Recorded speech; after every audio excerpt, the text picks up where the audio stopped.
niya maging? Teacher po. Maging guru, maging nurse po. Bakit importante sa'yo edukasyon? Para po makatulong po ako sa pamilya ko.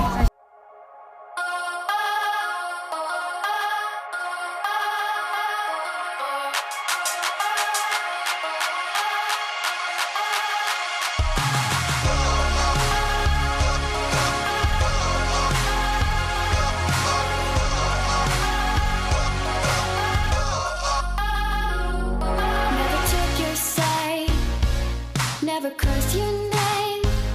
I keep my lips shut tight until you go. We come as far as we're ever gonna get until you realize that you should go. Come in misery where you can seem as old as your omens, and the mother we share will never keep your proud head from falling.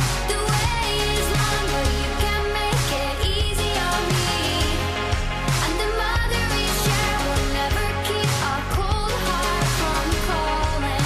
In the dying light, I'm the only one here, and I will cover you until you go. 'Cause if I told the truth, I would always be free and keep a prize with me until you go. Come in misery where you can seem as old as your omens, and the mother we share will never keep your pride. Ano daw? Ako si Kuya Ino. Ako ay isang barangay kagawad, isang tribal leader dito sa community. Kay voluntaryo po ba ito? O Oo, ako volunteer. Mula pa nung sinimulan ko to, itong tatlong room, akong gumawa nito. May nag-donate din na katulad mo. Tinayo ko yan na ang counterpart ko dyan ay kulang-kulang sa tatlo. ba't mo daw gusto mo pa rin mag-voluntaryo kahit na walang bayad? Siyempre, para sa akin kasi, hindi yung para sa sarili ko, yung tinatrabaho ko, kundi para dito sa mga bata. So, ba't daw para sa'yo importante ang ba't daw para sa'yo mahalagang edukasyon para sa mga bata? Siyempre, katulad ko na hindi nakatapos ng pag-aaral. Nakapag-aaral ako hanggang high school.